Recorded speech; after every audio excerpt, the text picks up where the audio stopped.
अस्सलाम वालेकुम students class 7th में हम पढ़ रहे हैं impurities of water. Impurities of water में हमने पढ़ा था कि वो कौन कौन सी ऐसी चीज़ें हैं जिसकी वजह से हमारा पानी जो सा होता है आलूदा हो जाता है। यानी कि इम्प्योरिटीज़ ऑफ वाटर हमने पढ़ा।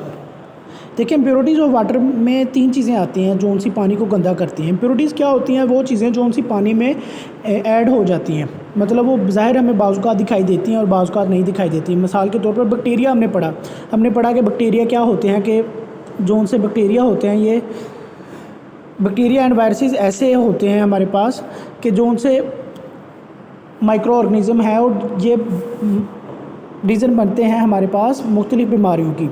इसके बाद हमने पढ़ा दूसरा पॉइंट जो सा है हमारे पास, हमने पढ़ा कि एसिड्स एंड साल्ट्स, जो से एसिड एंड साल्ट्स हैं वो भी वाटर में सोलबल होते हैं, ठीक है।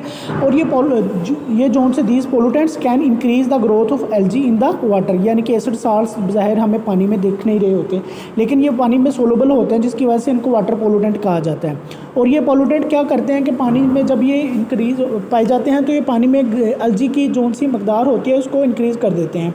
The presence of algae can block the sunlight to reach the other plants in the water. देखिए डीप सीज जोन से होते हैं, गहरे समंदर, यहाँ पे अगर एल्गी की मकदार बढ़ जाएगी तो क्या होगा कि सनलाइट जोन सी है वो सूरज की रोशनी है वो पानी में ज़्यादा गहराई तक नहीं जा सकती है। और हम ये भी जानते हैं कि मुख्तलिफ़ जानवरों को अगर कोई चीज़ चाहिए पोल्यूशन के लिए फोटोसिंथेसिस के लिए, जो सा खुराक बनाने का अमल है, उसके लिए हमें सनलाइट की ज़रूरत होती है, तो वो भी हमें ये रिक्वायर्ड नहीं हो सकेगी।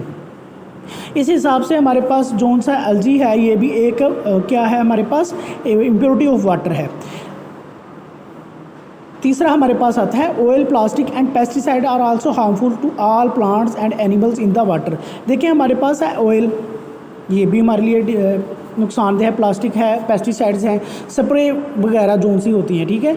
तो ये भी हमारे पास क्या है, वाटर पोलूटेंट्स में पाई जाती हैं, तो ये पानी में सोलबल हो जाते हैं, जिसकी वजह से ये इम्प्योरिटी में गिनी जाती हैं। और अगर इनको हम इस दौरान पानी को इस्तेमाल करें तो ये हमारे लिए नुकसानदा होती हैं। अच्छा, इसके बाद आज हम जो सा मेन हमारा मुद्दा है, मेन टॉपिक जो सा है, ये हमारे पास है सोर्स ऑफ वाटर पोल्यूशन। अच्छा, सोर्स ऑफ वाटर पोल्यूशन में हमारे पास जो सा है ये है 3 मेजर जोन से सोर्सेज होते हैं, ये हमारे पास वाटर पोल्यूशन के माने जाते हैं। Industrial waste, chemical run off and human waste. तो हमारे पास आज जो सा पहला हमारा टॉपिक है वो है ह्यूमन वेस्ट से। Purposely savages.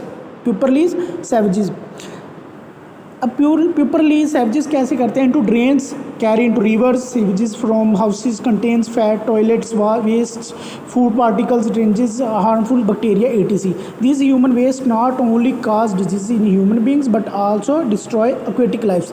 देखिए जो सी चीज़ें हम हमारे घरों में यूज़ करते हैं, या कोई भी चीज़ जो सीवेज में ड्रेन चली जाती है, तो उसका हमारे मुल्क में ज़्यादा एक मुनासिब सिस्टम नहीं है कि उसको ड्रेन किया जाए। तो होता क्या है कि वो ड्रेन वाला पानी जो सा गंदा पानी जो सा घरों में यूजेज से होता है, डिटर्जेंट्स वाला होता है, सीवेजेस वाला, टॉयलेट्स का वेस्ट होता है, फूड पार्टिकल्स होते हैं, और हार्मफुल बैक्टीरिया जो से हमारे जिस्म से दूसरे या हमारी खुराक से दूसरे निकलते हैं, जैसे डिटर्जेंट्स की बात हो रही है, ठीक है। तो ये हमारे नदी नालों से डायरेक्ट दरियाओं में चले जाते हैं, जिसकी वजह से वो किसानों के खेतों में या कोई बंदा एक्वेटिक लाइफ में यूज़ कर रहा होता है, जैसे नदी नालों में मछलियाँ और दूसरी चीज़ें हैं, तो ये उनके लिए नुकसानदेह है। तो ह्यूमन वेस्ट जो सा है ये भी इस हिसाब से नुकसानदा चीज़ों में आता है। तो ये था हमारा बच्चों आज का लेक्चर, जिसमें हमने इम्प्योरिटी ऑफ वाटर पढ़ा और हमने देखा कि सोर्स ऑफ वाटर पोल्यूशन कौन कौन से हैं, जिसमें हमने पहले आज डिस्कस किया वाटर ह्यूमन वेस्ट को, ठीक है। और इसके बाद हम इंशाल्लाह कल करेंगे इंडस्ट्रियल वेस्ट और फर्टिलाइज़र्स। इसमें अगर कोई किसी को इशू हो तो वो आप पूछ सकता है।